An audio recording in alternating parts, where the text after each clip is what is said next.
তার নাম শিব, সে নিরাকার জ্যোতির্বিন্দু, সে আমাদের সব আত্মার পিতা। তাই প্রিয় ভাই বোনেরা, আপনারা আসুন, নিজের পিতাকে চিনুন। ভগবান, গড, ঈশ্বর, আল্লাহ, সেই নিরাকার জ্যোতির্বিন্দু, তাকে চিনুন।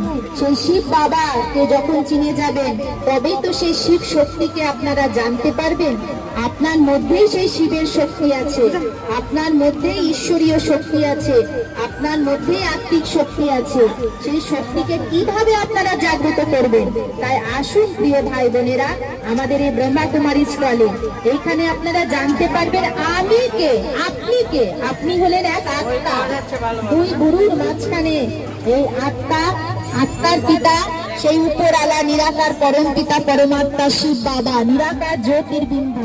শিব বাবা একটা পয়েন্ট অফ লাইট, ভগবানের কোনো শরীর নেই, ভগবান নিরাকার জ্যোতির্বিন্দু স্বরূপ। আপনারা যে কপালে টিপ করেছেন সেখানে